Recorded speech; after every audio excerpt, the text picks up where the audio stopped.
Dynamite ratings may be stone cold, but Darby Allin has whipped out a flamethrower on this week's edition of Dynamite. He's trying to heat it up, and well, let's see if it did heat up this show, because our ratings are normally very, very cold, towards the lower end of a 10. Obviously, we're in the 0, 1, 2 region, but you know what? AEW's trying. It's going outside the box. I say it's going outside the box, right? It's trying stuff. When wrestling was great, that's what it succeeded on. Sports entertainment, damn it. All this crazy stuff going on. You had parking lot brawls in this show. You had a guy coming out with a flamethrower. You had the Brood rip-off with blood coming through the ceiling.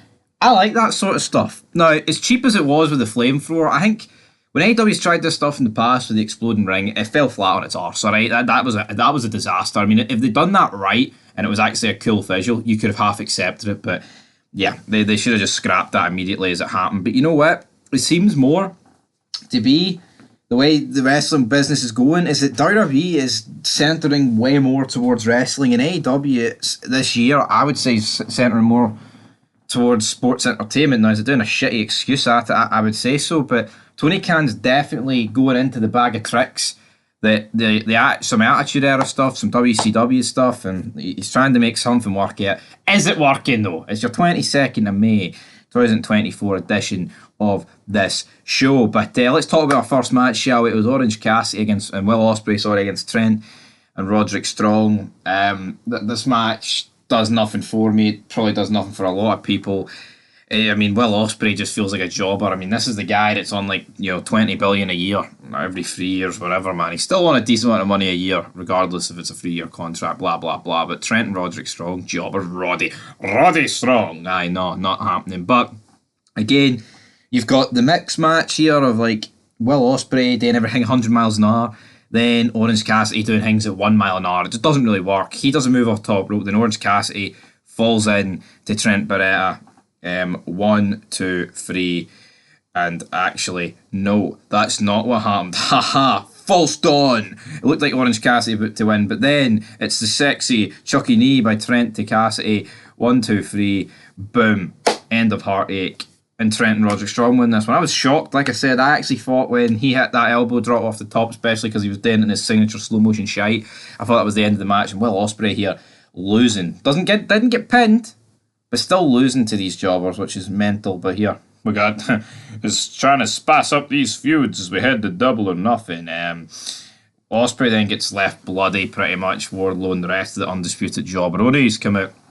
Load of shite. The Elite then say that Darby Allin isn't allowed in the arena tonight, and they've got security here to prove it. Now Sonjay Dutt then comes in. He's like, the Young Bucks, you're brilliant, and tonight my big boy, my big man Singh is going to destroy Brian Danielson, whatever his shitey name is these days. Then the Bang Bang Gang come out, so they've pretty much been repackaged here.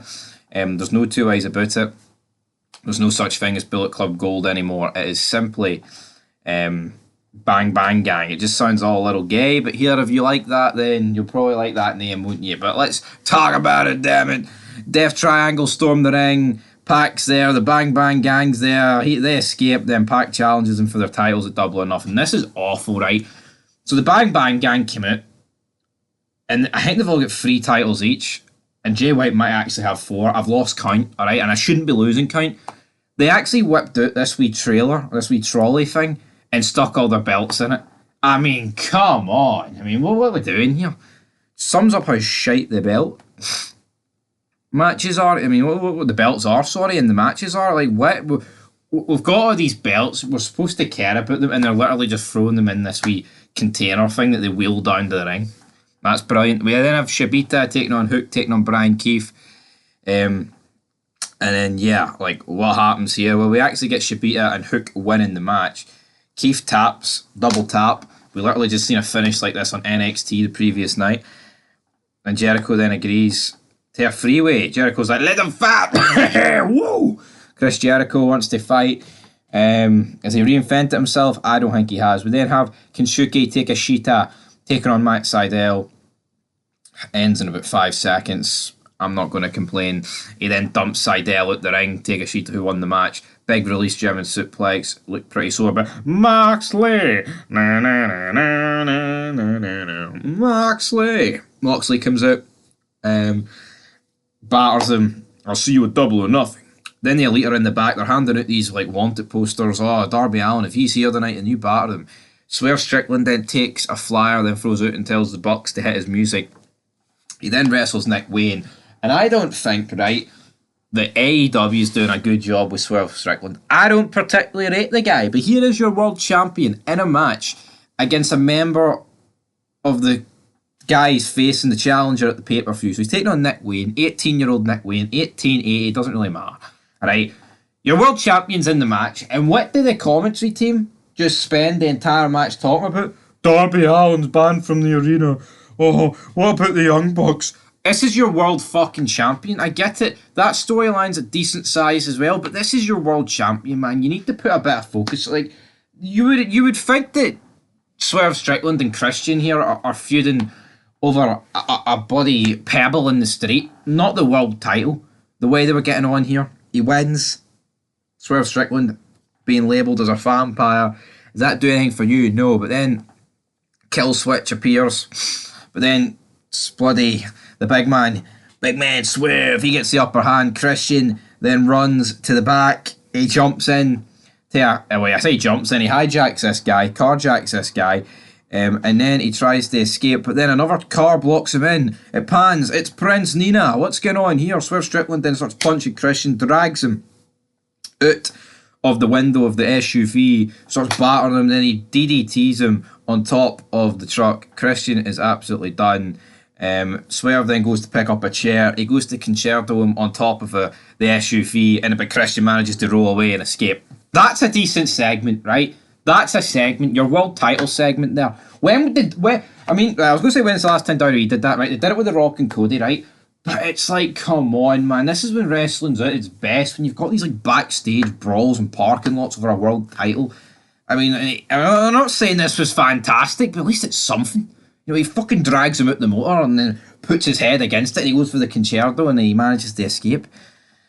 Anyway, Malachi Black against Kyle O'Reilly. Malachi Black wins. It's just, it's a 5-minute match. Whoop-de-doo. Malachi Black stands tall in the ring. The lights in, flash black and red. He's like, what? And then out of nowhere, a blood bath for the top of the rafters comes down and cracks him right in the melon. What I would say is that the blood looked pretty fake. People were praising this like, oh, this is... It looked like someone was dropping strawberry jam from the ceiling. That's what I will say. But then a tag match, Saraya and Harley Cameron against Toni Storm and Mariah May. This match was about 3 minutes, didn't exactly go too long. Again, what are they doing with Saraya? Paige, whatever we want to call her. That just feels like an absolute jobber. And I don't know, I think there's just some people in the wrestling business that if they get retired at a younger age, it's almost like they would be thought of in a better light. I actually feel that way about Paige. I feel that way about Daniel Bryan. Like, with Paige, like, see when she retired, and, you know, there was the hints that she could have come back in, like, 2016, 17. I don't know, it felt like a big deal. But, and, like, Daniel Bryan as well, like, seeing he had to retire and do that speech, it's actually like a big moment for him. And the fact that this guy here, who's the main event, WrestleMania 30 main event, and not long after it, man, he's having to retire, that's poor. And I mean, what have they really done? I mean, at least Daniel Bryan, he had that Eco Championship and things like that, and he has main evented in both companies. But I think some people, man, it's almost like it's like Ric Flair as well. Like his 2008 send off was bright. Now here, will the woo off with Jay Lethal have a special place in most people's hearts? Absolutely, but he didn't need to come out of retirement for it. And I just think some people are better retired than not. And yeah, that's mental considering Saraya's not even old. But anyway, Toni Storm, Mariah May win, is what it is. After the match, old ass Serena Deeb, who's older than everybody, she was around when the dinosaurs were taking fucking moves backstage. She comes out, hits Toni Storm and company with steel chairs, and then boom, Storm gets the big manoeuvre locked in here because the Boston Crab is on her ass and she starts screaming in pain. Anyway, we are getting big Daniel Bryan here against Satnam Singh. The match is not that. There's not much to the match. It's just a big guy. Daniel Bryan's like, he's actually put up a decent fight against Singh, Lethal, Sonjay Dutt, and Jeff Jarrett. But then they like get the upper hand on him. Out come the Young Bucks. And it's like, so hold on, Daniel Bryan just gets beat to a pulp here by these four guys. Out come the Young Bucks, who are significantly higher up the card, right, than the four who've just battered Daniel Bryan. Daniel Bryan then batters them two. Then the Rainmaker, or the Rainmaker, whatever, his music hits. But then Jack Perry comes out.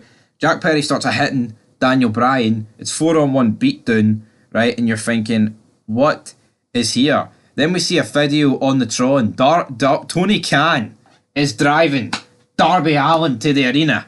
What? Darby Allin then gets out, has a flamethrower. One of the Bucks gets fucked through a table, and then the rest of them are too scared to go up and like check on the Buck because he's sitting there spraying a flamethrower. It's like, what's going on? I mean, it is a bit cheap. It's a flamethrower. I don't really like when they use weapons in wrestling that you just know they're not going to use. I think there's a few examples throughout the years that have worked. I think like the Janice weapon with Abyss kind of worked, even though Rob Van Dam had red sauce poured all over him backstage for that. And like see when Pillman had the gun, right? People can say what they want. We knew he's not going to shoot anyone. See, back in '96 when people were watching that live, when you actually watch it, Pillman's a fantastic act. You actually feel like it's real. You do.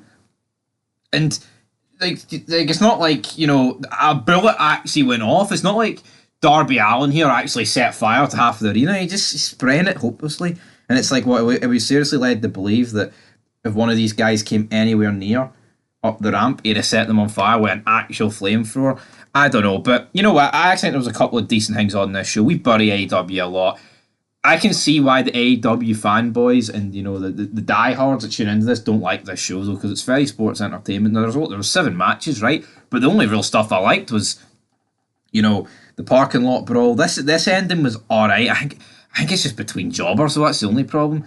And what was it? I mean, yeah, it was a nice wee callback to the Brood and a 5-second promo for Edge on it. But anyway, I'll give it a 3 out of 10. I thought it wasn't too bad, but here is what it is. And I wouldn't be surprised if the ratings drop because people hate the Bucks and people hate the Elite and all that good stuff. So anyway, 3 out of 10 for AEW Dynamite.